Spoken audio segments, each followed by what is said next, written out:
The Inca Trail is one of those iconic hikes renowned across South America and the world for its stunning scenery, historic Inca sites, and the promise of an unforgettable adventure.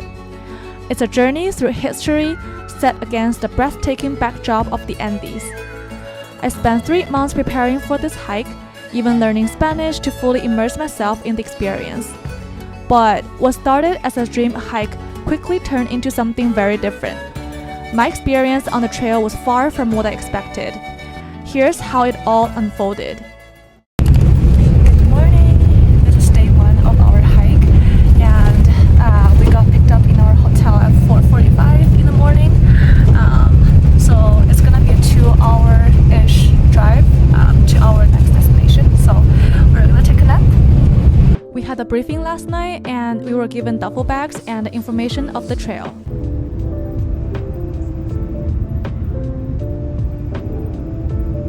So we're at our breakfast place, and this is the rail. So I think for those who take the train, they'll get past this point.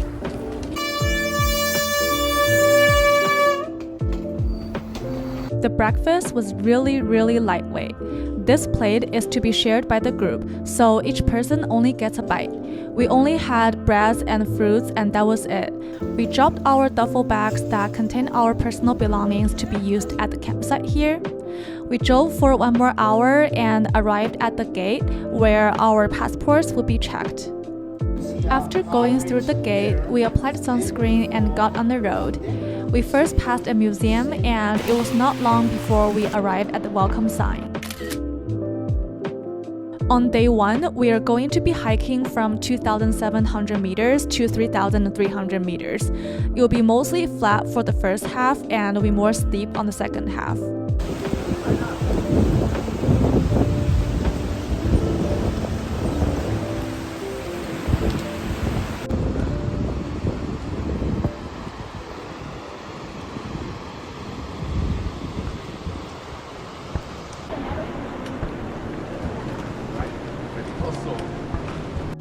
So we just hiked our first incline, and it was not too different from the Mission Peak, but despite the fact that we hiked the Mission Peak for so many times, I still find myself like gasping a lot because it's on like 2,700 meters of altitude.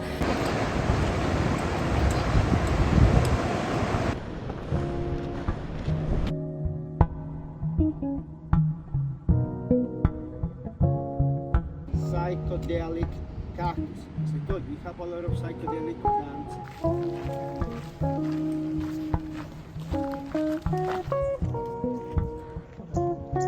There are many public toilets on the trail like this. Time to do Asian squats. I got a llama tattoo. It's made of some parasite and lemon juice.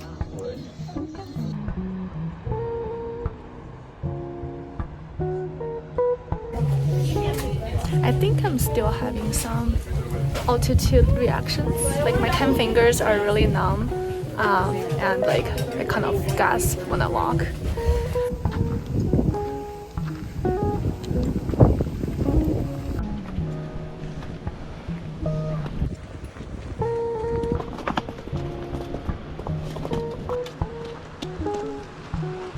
So this site is called Patayacta, and the workers who built the Machu Picchu, they used to live here.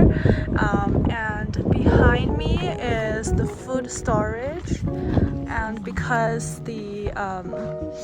it's kind of windy here, it's good to store the food here.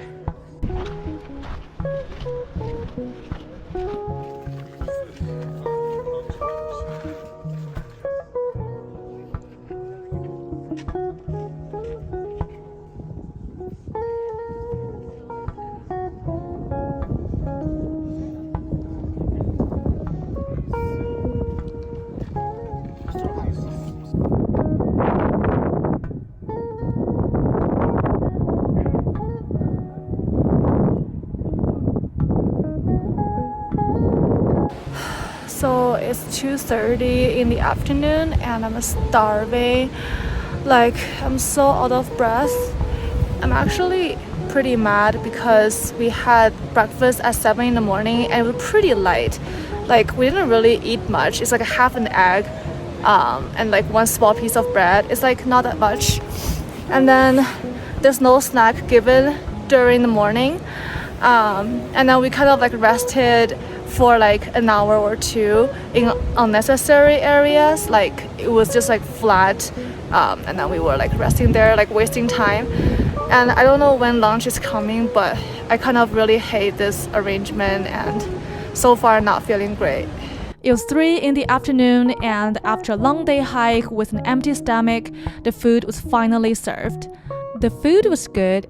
The guide responded to the late lunch to being because there was a slow hiker and we had to wait for her, making it sound like it was all her fault. After the lunch, there was no time for digestion.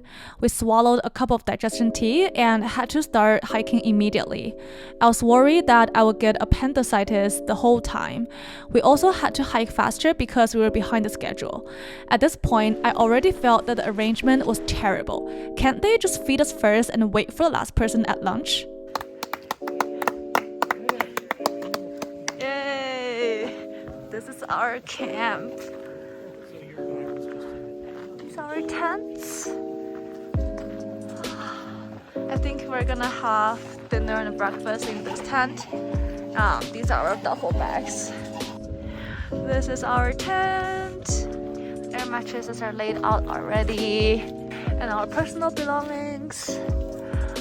Dinner was served at 7:30 p.m.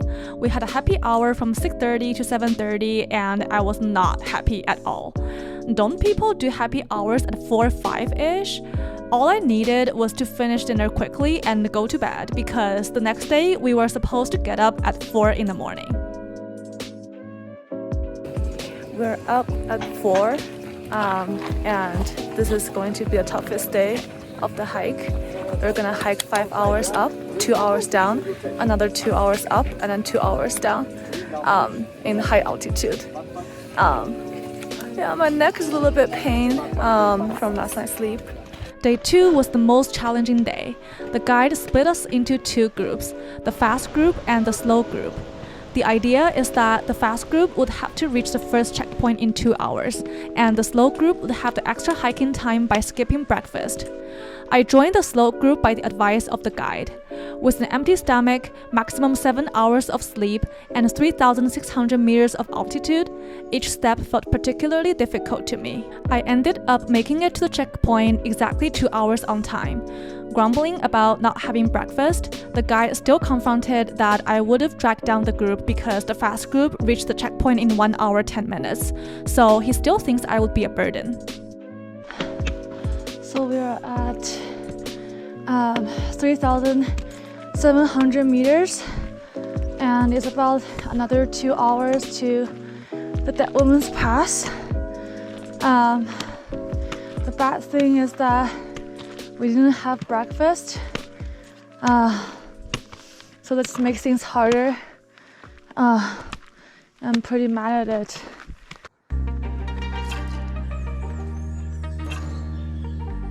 Right now we are at elevation 4,000 meters.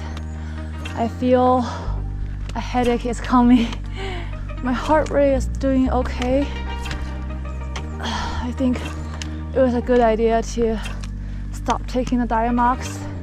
That's the Dead Woman's Pass. Oh, over there. We're almost at it. So we're really walking like step by step. I feel my lips are really dry, and my eyes are like they can barely open. Even though it's only like 8 in the morning and the sun is not completely up yet. We're about 1 hour till Dead Woman's Pass. So far, I think it's okay. There are thousands of stone steps, all carved by hand by the Incas centuries ago. It's like a stairway straight into the sky. The steps are incredibly steep in some sections, and they were built without any modern tools or mortar to hold them together. The stones fit so perfectly that they've survived centuries of wear and tear, not to mention the occasional earthquakes. Hiking up these steps is a serious leg workout, and some stretches have as many as 1,600 steps in a row. But as tough as it can be, there's something amazing about knowing you are walking in the footsteps of history. These steps were part of a vast road system that connected the entire Inca Empire, so every step feels like a direct link to the past. This Dead Women's Pass is also known as Barmibanyusa. in Quechua. It is the highest point on the trail, soaring up to nearly 14,000 feet above sea level. The name might sound a bit airy, but it actually comes from the shape of the mountain, which looks like a woman lying down when you see it from certain angles. Some people say it's going to be renamed as Sleeping Beauty Pass. It's one of those spots that every hiker feels proud to conquer.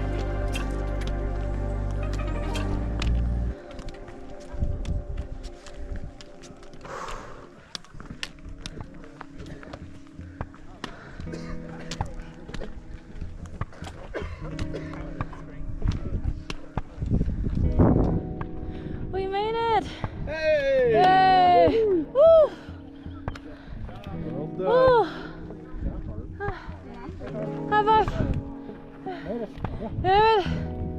Woo! We are at Dead Woman's Pass. This is the view at Dead Woman's Pass. People are taking photo of the sign. 4,250 meters.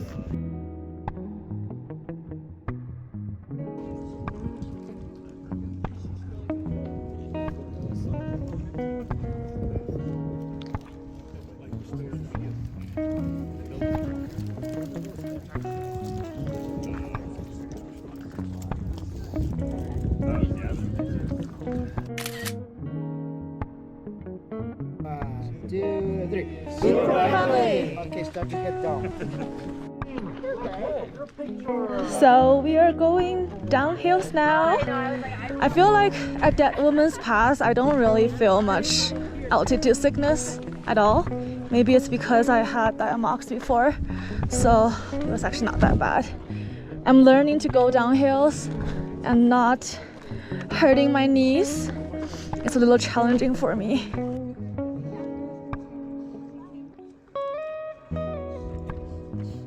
On the way down, I had a direct confrontation with the guide. My pace was exactly as the map indicated, but he thinks the map is for slow hikers and pushed me to hike faster. He told me to not look at the map and follow what he says. I got really angry and confronted that it's the purpose of the map to attract amateur nature lovers to sign up for this hike and then be forced to enter a race. Anyways, we did not have a pleasant conversation. He made it sound like everyone has already made it to the campsite and waiting for us for lunch. But the reality was that by the time we reached the campsite, the lunch wasn't even ready yet. I was crying so hard and had an emotional breakdown. I think I made myself into this weird race with really tough life situations. Not only me, but also some other members in the group were treated the same way. The morale was low at lunch.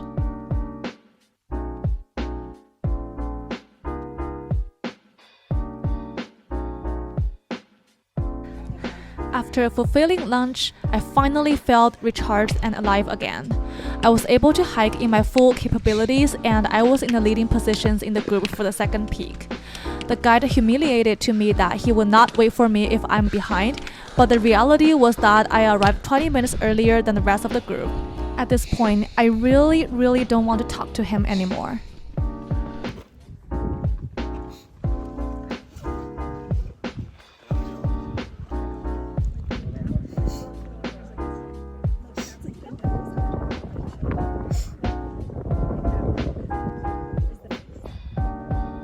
This is where we just had lunch. It took us like 35 minutes to hike up. The guide says it would take 1 hour and he will not wait for us if we are behind.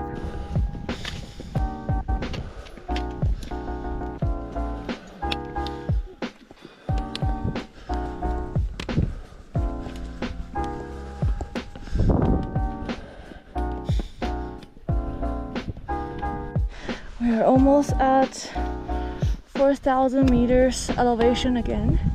This is the second peak. I'm feeling a headache coming up, so I'm hoping to get past this peak as quick as possible. The air is so thin. This is the last peak, and then we're pretty much done for the inclines in this hike.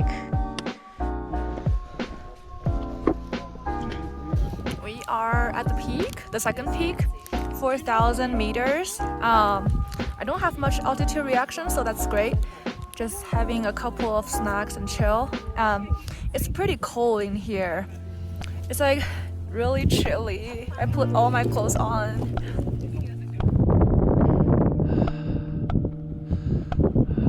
1, 2, 3. Bye-bye. Okay, see you at the campsite. Haku. From now on, it's all downhills. We're descending from 4,000 meters to like, I don't know.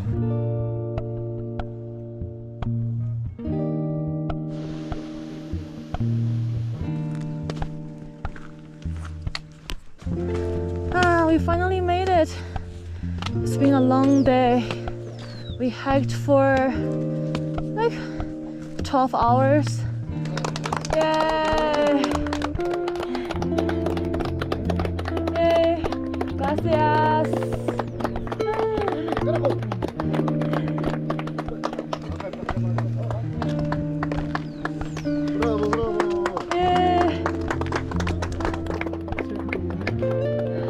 Yeah.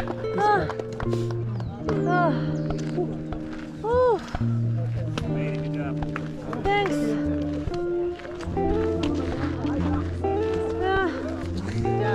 Yeah. Okay, our tent. Relax. We made it!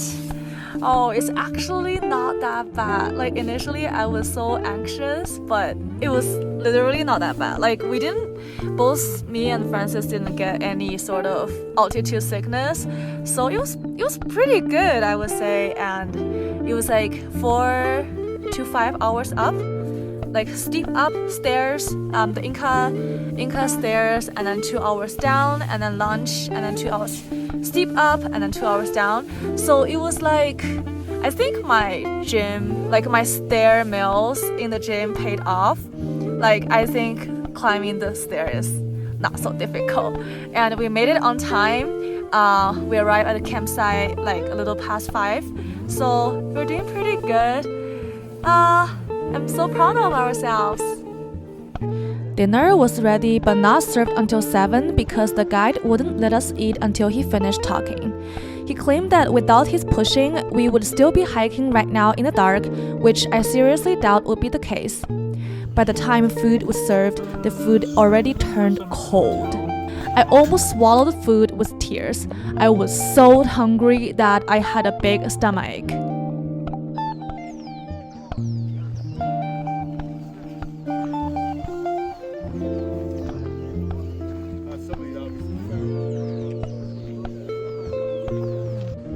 Day 3, I woke up to a sore throat. We met each of our porters and chefs in the morning and did self-introduction in Spanish. Good morning, buenos dias. We're on day 3. It's supposed to be an easy day. It's an hour and a half going up and then 2 hours and a half going down. It's all very like steep stairs going down. So we'll see how it goes. Drop it back.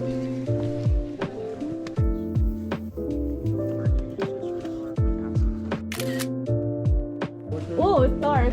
It's very dark.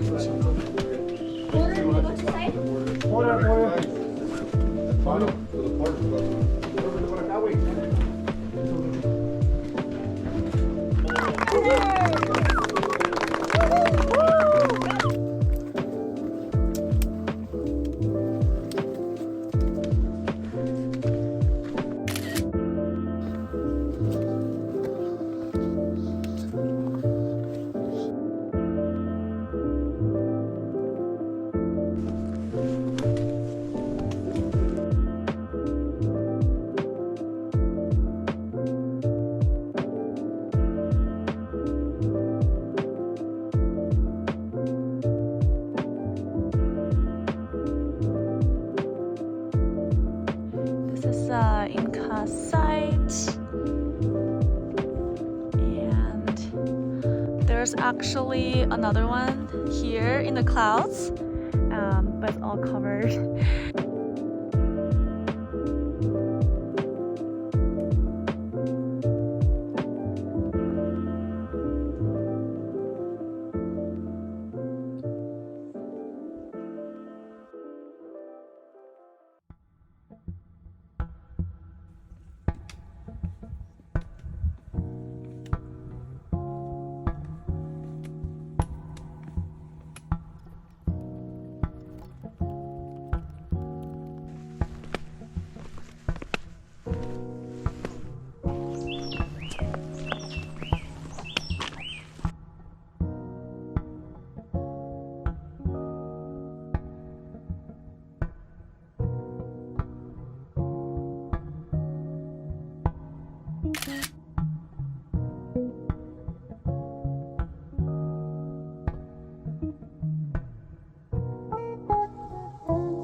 It's 3 in the morning.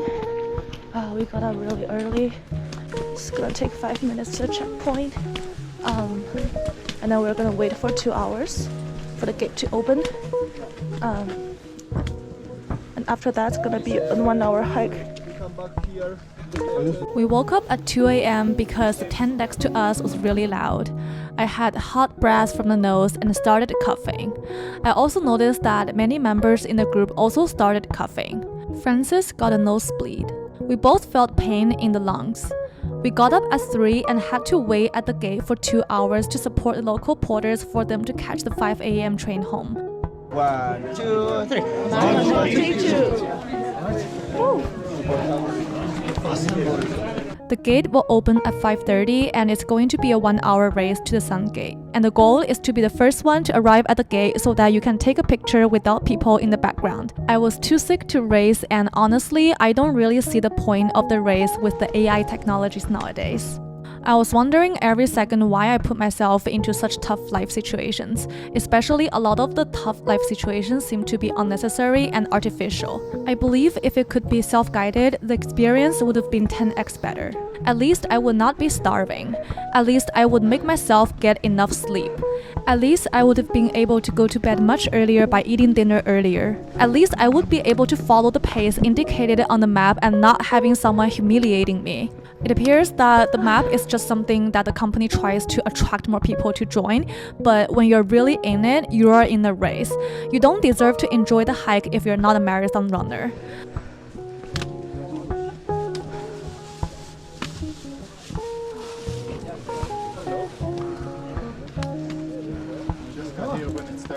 At the Sun Gate, and the Machu Picchu is right over there. It's completely covered in the clouds. Sky is not clearing up. Cannot see Machu Picchu. Oh, feel like hiked 4 days for nothing. I was so tired. The Sun Gate was a fail. Some small visibilities here. Finally, at Machu Picchu, we also had to wait on the platform for quite some time for the sky to clear up. We can see some silhouette of Machu Picchu here. We were able to start seeing something at around 8, and it was until 9 that the sky was all cleared up and the weather was becoming hot. Yay! Made it!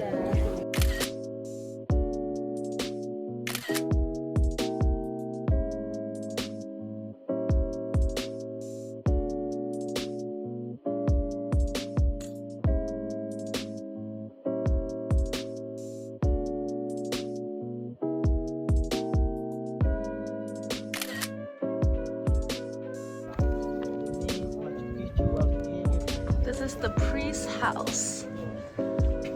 This is much better, and you can see the stones are like touching each other.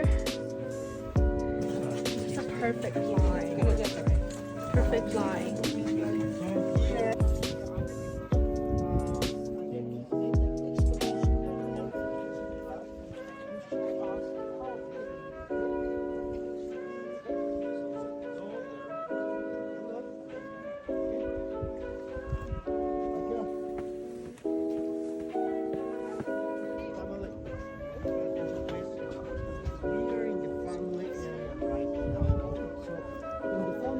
This is the Condor Temple. This is the face and the two wings. This is the condor. This is 11:14 in the morning. It's been a really long day since we are up since like 2 a.m. We're finally exiting Machu Picchu. We're gonna revisit again tomorrow to take some nicer pictures. But yeah, I really need a hot shower and get some rest. 4 days, 3 nights of the classic Inca Trail. Congratulations, sir! Woo!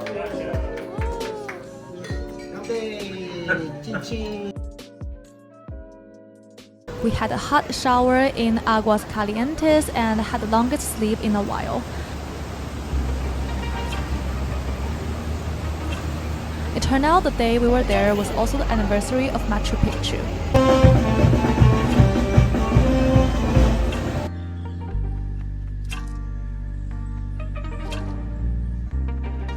Hello, this is the day after we finished our Inca Trail hike and we came to Machu Picchu again with like a poncho and makeup just to take some nicer pictures. It's almost 8 in the morning. We actually arrived at 6 and it's actually still pretty cloudy. Machu Picchu is behind me in the clouds. We can see nothing.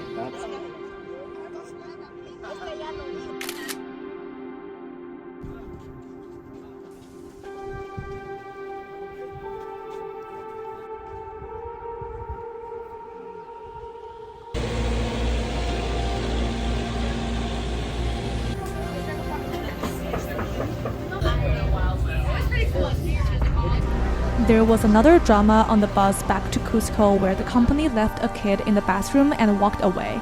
The mom was freaking out. Luckily, the kid was found. That concluded my hike. Will I do it again? I would take the train. Thanks for watching. Bye!